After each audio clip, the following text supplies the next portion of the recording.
Hey, this is Dr. Stephen Lowe with AdamRevival, and today we have a special guest, Liz Hampton, host of the Empowered House podcast, and it's a privilege to talk to you. I'm excited about it.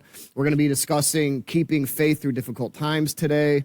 Why don't you tell us what your podcast is? Yeah, so I'm Liz. My podcast is called Empowered House. The meaning behind it is ultimately a lot of people have these big, audacious goals and they want to be labeled as a powerhouse. Someone who has the power, has energy, has traction, keeps going. But in the meantime, that has to stem from somewhere, right? And so the name Empowered House is where that stems from. So you have to be empowered first in order to be So kind of like empowered. building the core, building the foundation, and extending from there. Because we hear a lot of discussions today about high-valued people. Yeah. Right? So what is a high-valued person? What would you say? Yeah, so I think a high valued person is someone who has influence. I think there's what should be a high valued person versus what is. Yeah. I think a lot of times that word power is what is a Sure. valued person, but Sure. ultimately it should be the person who has the influence to influence people to do better in the world, not just to be the most. See, it's a men's thing.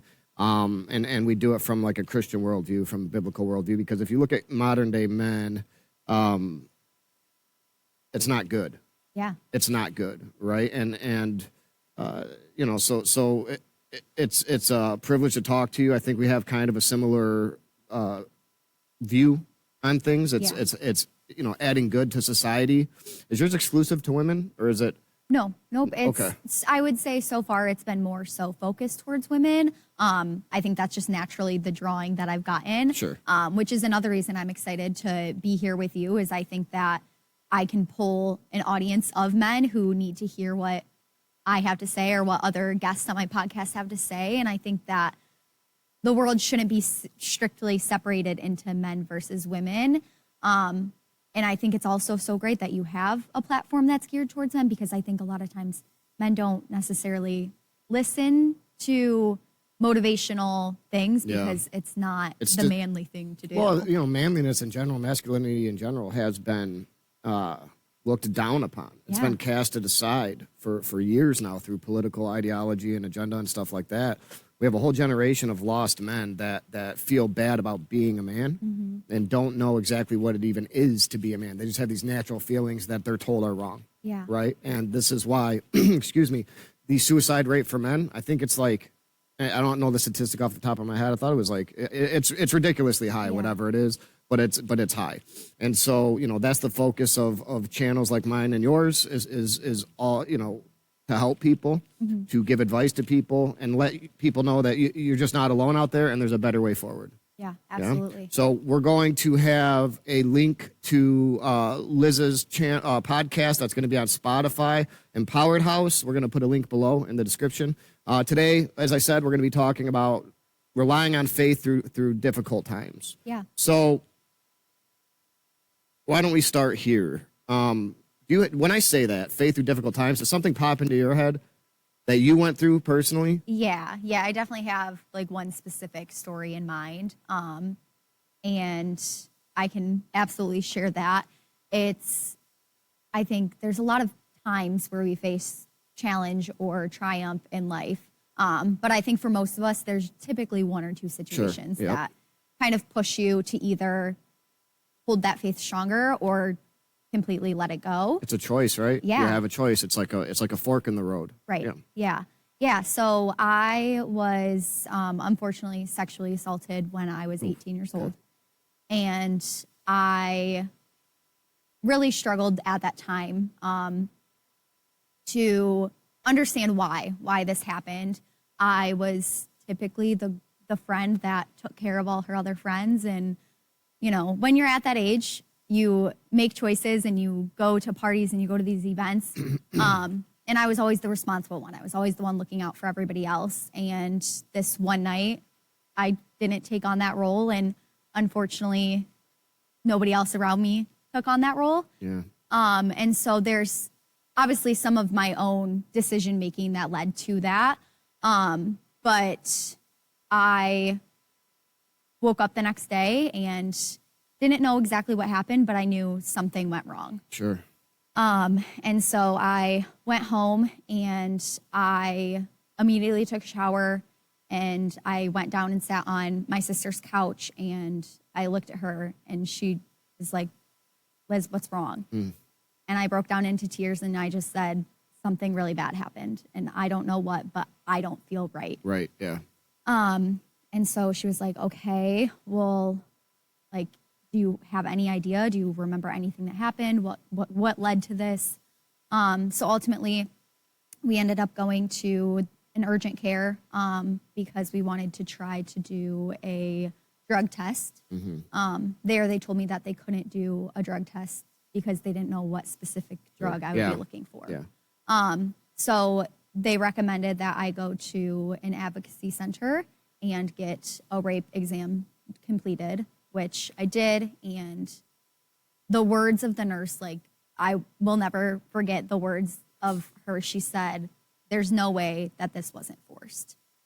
And that moment, like, broke a piece inside of me for the time being, at least, because I think I knew, but I was just kind of hoping that, I mean, you hear it all the time, especially in today's age of, like, people get drunk and they have a good time and they hook up. There's so much hookup culture, and that was never the type of person I was. But so I think I knew that that wasn't the case, but I was just so hopeful that maybe for some reason I decided that was going to be who I was. Right. And so hearing those words, it just solidified what I already deep down knew. That's horrible. And so she gave me a bunch of different medications that I had to take, and I didn't hear a single word of any of the explanation of what she gave. Yeah. I just Tunnel vision. kept repeating everything she had said before that. And I hadn't looked at myself in the mirror since I got home. Like, I knew I wouldn't want to. And so when I was there, I looked down at my body and I was, like, covered in bruises across my chest and my arms everywhere. And I just, like, I was crying internally, but the tears wouldn't actually come out. Right. I just was so in a trance. And I walked out into the lobby and just hugged my siblings. It was my sister, my older brother, and my sister's husband. And I didn't even know what to do. After that, the next few weeks were filled with just talking to a prosecutor, talking with... Did they know who did it? Did they? Yeah, Okay. So they had to do a bunch of different interviews, and we went and tried talking, which I talked to the people that were there. I talked to the person's whose house it was, and they told me that they saw me be carried out to this person's car. Okay. And so initially in that moment, like, I think I was upset that they saw me being carried out to a car. Like, I was so intoxicated that I couldn't walk yet. Yeah. But as I've gone through my healing journey, like, they were also young kids. So how were they supposed to know, you know? And in the world of hookup culture, how is someone supposed to know the difference between, like, she wanted to do this versus she literally has no ability to even say yes or no. That's a terrifying thought, yeah. Yeah. And so they talked to me, they talked to a bunch of different people there, they talked to the person that did it. And then I had to decide if I wanted to press charges or not, and I chose not to. A couple of reasons. One being that the prosecutor, who I will always be so grateful for because he was such a, like, kind-hearted person, and I could tell he was truthfully, like, very caring about the situation and took it very delicately. But he was also very honest with me and said it's gonna be a he said, she said case, and because you don't have full recollection of everything that happened, like, it's not gonna look great. And then also I'm the type of person which I still stand by this decision, but I've had a lot of backlash from this. I didn't want to ruin somebody else's life. And so I knew I tried to put myself in his shoes and give myself the perspective of what he had. And it does just go back to that, like, lack of education out there of what is sexually assault, you know, and what is okay versus not? What is just hooking up with someone versus, taking it a step further? And I truthfully don't think he actually understood the level of wrong he did. Did you know this guy pretty well? Not very well. We had a lot of the same friends, Okay. but I'd maybe talked to him like once here or there. But I didn't know himself very well. Okay. But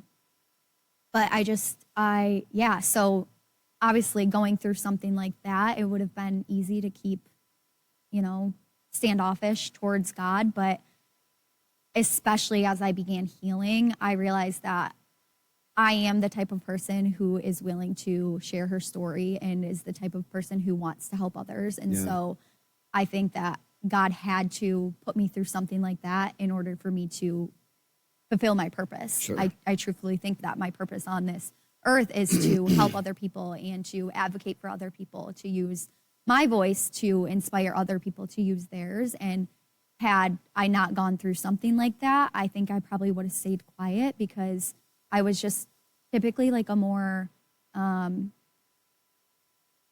timid or shy in terms. Very outgoing, but also very timid. Gotcha. Yeah. And so going through something like that, there was a lot of other struggles I had faced in my life, but I wasn't willing to discuss them. Right.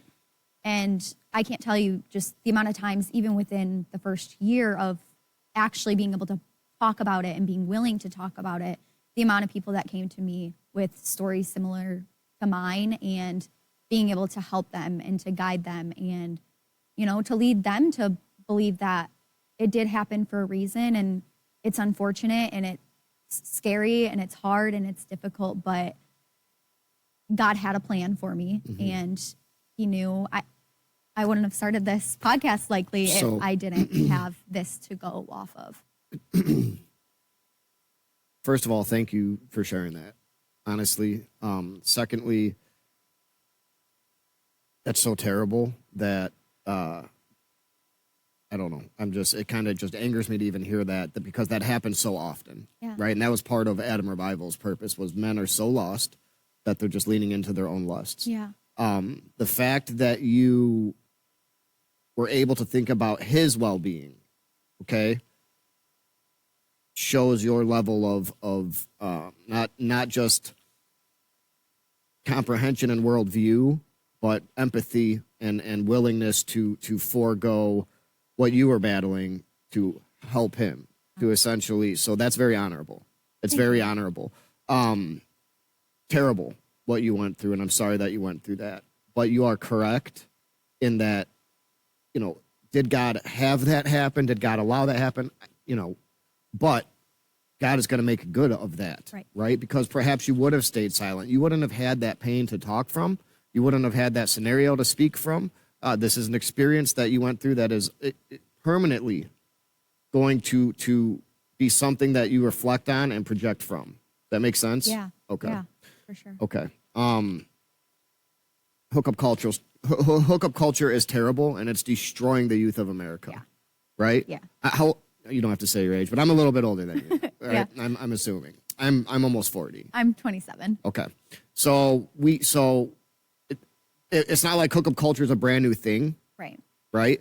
It's always been there. It was there when I was younger, but it's promoted as good now, and there's technology to broadcast that to the entire world. Yeah. Right? And you're seeing things like OnlyFans and pornography, and our youth this is terrible. They're being lost, and it's concerning to me what this next generation is going to look like in 10 years.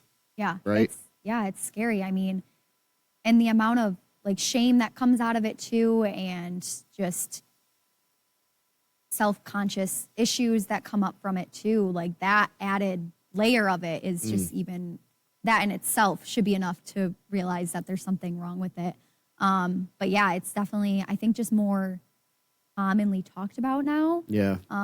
And there's shame if you don't subject to hookup culture. And that's it too. You'll see videos of, and it's always stupid too. It's always like stupid terminology. What's your body count? It's like they're making it cool. Yeah. It's like, that's gross, dude. Yeah. You know what I'm saying? Like, why are we discussing that? Yeah. That's a whole nother podcast. Maybe we can do another show and talk about that. Yeah, for sure.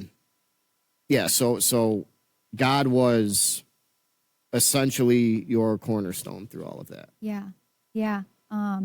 My mom had given me her Bible when I went through this. Did you grow up as a Christ- I kinda did. like- Yeah. We grew up in the church. And then I would say probably when I was like middle school age, we stopped going. And so I'd always had a faith, but it wasn't necessarily mine, if you will. Like I think I grew up in it, and then I just considered myself a Christian because I'd always been. You were within the confines of your household. Yeah. The only people you knew were your parents. The only influence. Yeah, So I understand. Yep. And so she gave me a Bible, and I started reading it throughout that time. And then, obviously, this was the summer going into my college years, maybe my first year out of college even, or into college even. But I met some friends in college who were very strong women in their faith, and they led me even more so through my relationship with God, and I will always be so grateful for that. Because he was a cornerstone for me in that time, but I don't necessarily think I knew exactly how to really push for a relationship with him, other than like reading through the Bible and like praying at night, but I didn't know how to take that a step further and how to really make it like one of the most meaningful relationships in my life. Right. So it's I kind of went through that journey with God too, right? Yeah. You go from it being, influential to something that you rely on to having a personal, intimate relationship with Jesus Christ, right? Because that's what it is, right? That's what it is. It's praying to God, it's listening to God, and it's obeying God, right? It's those things. And it's something that you build up personally, not something, but I want to go back to something. You brought up other women of God, right? Fellowship, community, and support through other faithful people. That's so important. If you're out there and you're feeling, something's going on in your life, you don't feel good, maybe you're having bad thoughts, darkness, whatever it is, please go plug into your local church, get to know people, join their small groups. You're not alone. You weren't created to be alone, and you are not alone. God loves you no matter what.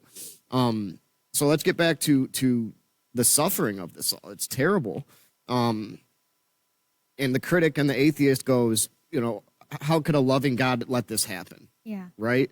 And the response to that is he sent his own son to the cross to die, to literally die. Yeah. God isn't apart from this pain. He came down here and became the pain. Yeah. Right? He has suffered what we have suffered. It is our duty to remain focused on God and to remain focused on that love that he has given us, because he has given us a way out from the darkness. That's what he is. Yeah, absolutely. So I went through some personal tragedy in 2022. Since you shared yours, I will share mine. Yeah, I'd love to. So November 10th, 2022, which is about a year and a half ago as of this recording, my brother murdered my mom and then took his own life, okay, which is a crazy thing to even say. Like, it's a hard thing to even say because it's so crazy. I found myself in a position that could have been my ending, or it could have been my beginning. My family was subjected to the terror of reality, to the terror of evil, but they relied on me to keep moving forward.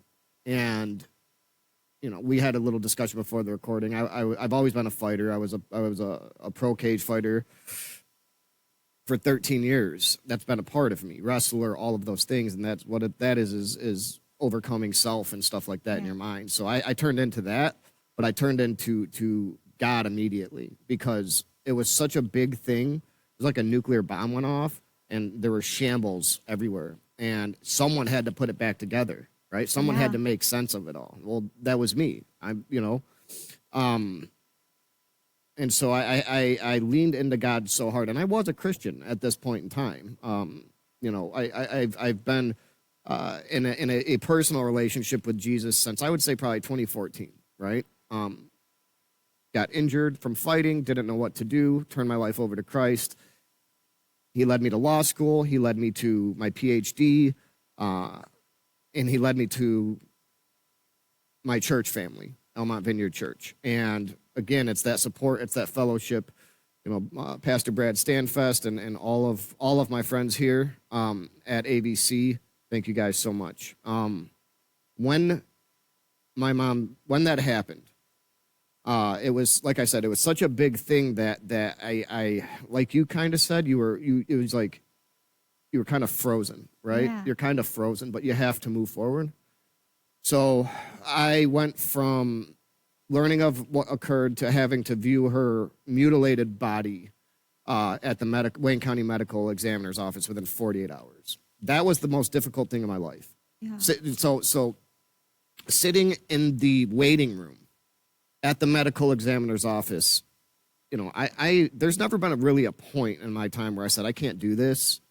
I had that feeling like, I don't know if I can do this. Like, all I kept thinking about was our last discussion, her voice, what she would be saying to me now, and that her body was in the next room across the wall, right? And so I'm like, I wanted to puke, honestly.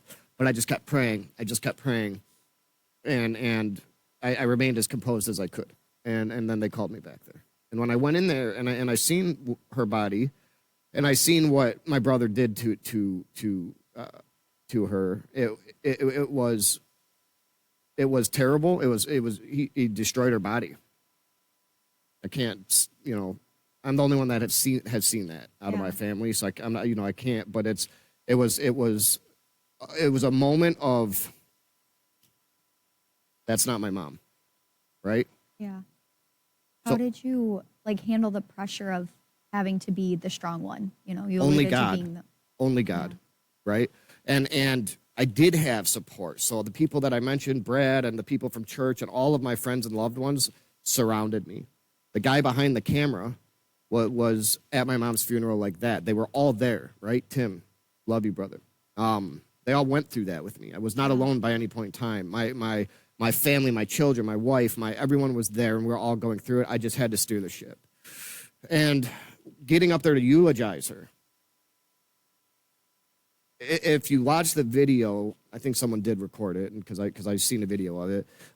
If you watch the video, when I get up there to eulogize her, I don't think I talked about me a single time, because when I got up there to the pulpit and I looked out, there was so much pain, so much torment, so much darkness, so much lostness that I had to address their pain. I needed to make sense of this for them, because this is the only opportunity that they were going to be able to hear something like that. So I got up there and I talked about how good God was, how the devil was present in that scenario, but how good God was, and how do we view this going forward? And it's very similar to what you said, right? God makes good of it. I turned to this Bible, I turned to Scripture, and I noted every main character of the Old Testament, even New Testament, and they went through suffering. They went through chaos. Like, I turned to Job specifically. God allowed Satan to kill all of Job's children in one foul swoop, right? Took all of his cattle, took all of his possessions to see if Job would turn away from God. And he didn't, right? He didn't. And you look at David losing his son, and you look at God sending his own son, becoming flesh, coming here and dying, going through what my mom just went through, right? Yeah, absolutely. Something similar. God is good. That's all I can say. And it's only strengthened my faith. And I started AdamRevival as a result of that. And I will be screaming the good news of Jesus Christ until the day that I die. End of story. Because God is real, God is good, and God is love, right? That's what he is. That's what he is. So, yeah. It's been a journey. It's been an absolute journey since that. And then don't get me wrong, you know, it's not something you just close the door on, right? It's there. I wrestle with it every day. My brother killed her and then killed himself. But I love my brother at the same time. My brother was my right hand. He was literally my best friend. We were as close as two people could be. We lived together. We worked together. We fought together. We trained together. You know, we competed together. We did all of those things. He was my right hand. And I wanted to kill him as a result of what he did. What do you do? Yeah. I was in a situation to where I was forced to just accept what happened. There was no revenge. There was no vengeance. There was no nothing. It was just, this is what it was. And there's nothing you can do about it. But today, as I sit here, as I drive to work, as I hear my brother and I see my brother, I forgive my brother. I know that wasn't him. Yeah. He turned his mind over to the devil, right? He turned away from God, turned his mind over to the devil, and that's what this is what allowed that to occur. I A few things. I want to again, like you, apologize for that happening, and I can't even imagine like the true heartache and pain that you had to go through. But I also want to allude you because we talked earlier about like that masculinity and men, and like that's the definition of a man, someone who steps up and is strong when they need to be, but also is like self-aware enough to know that it's also okay for you to feel hurt by that. You know, you talked about how hard it was and you know the pain you felt, and that is a piece of it. You know, you can't just ignore that and push that off because you wouldn't have been able to lean into God the way you did had you not acknowledged that. But also for you to be able to go and make those decisions and to speak to the people in the light of God and try to also help them see that there is good in this because God is in this. God is in the story. Yeah. So there's something good to come out of it, especially being such a sensitive topic and such a sensitive situation. And I think you like that is absolutely incredible. And I'm Thank you. almost speechless because that's just It is. well, Thank you for your words, and you know, all praise to God here. I'm just a man, but I'm a man that follows God, and that's it, right? Yeah. And that's the advice to anyone out there, because we're not the only two people that have gone through extremely difficult times. You're guaranteed to go through turmoil and chaos and tragedy in your life. You're guaranteed to experience death. You're guaranteed to see loved ones come and go. How do you respond to that? Well, what is good? What is wrong? How do you stay focused? How do you move forward? It's God. It's Jesus. As I said prior, God literally came to this earth and took part in the suffering that we experience every day. So it's not what God did to you. He did it to himself also. It's just part of this world. The Bible tells us that this world is Satan's world. He is the prince of this world, and he runs amok, and he seeks, steals, kills, and destroy. And that's what he does, right? Yeah. So, yeah. you know, but God was gracious enough to come down here and suffer and die himself to give us a way out. Yeah. Romans 5:8 says, I loved you at your darkest. And that is like, that's one of the verses that I read during this time, but it's my favorite verse of the Bible because it's true. He does. He loves you in your great moments, but he also loves you at your rock bottom. And it's because he's been there. He's been right? there. He knows. He knows what that darkest level can be. He subjected himself to it. Yeah. And to know that you can be in your darkest moment, but still see a light, you know? And for me, I read it and I took those words as don't let the darkest define where you're always going to be, and don't subject to that, right? Because that alludes to falling into the devil's trap. If it weren't for darkness, would we need God? Would we seek God? The answer is no. Yeah, right. Right? Darkness is a product of free will. It's a product of mankind's sin nature that began in Eden.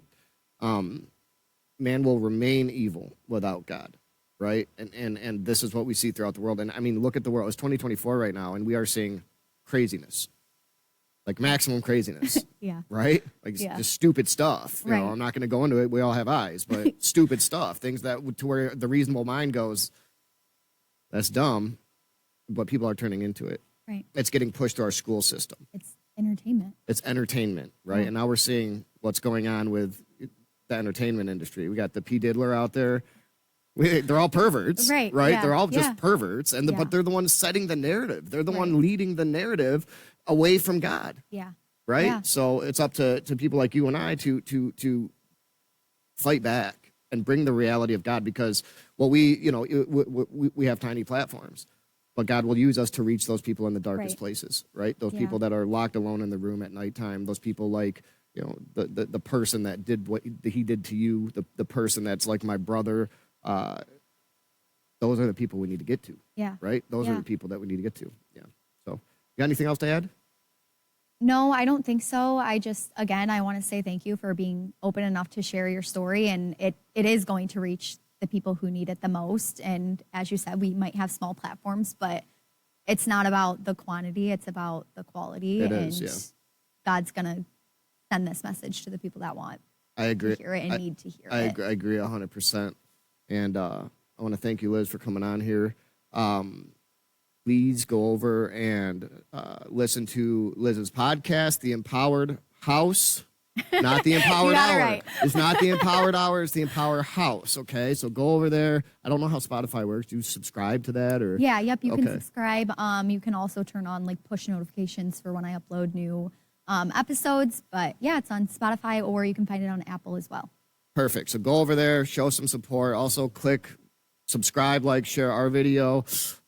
Dr. Stephen Lowe, Liz Hampton, Empowered House. We're out. Thank you for joining.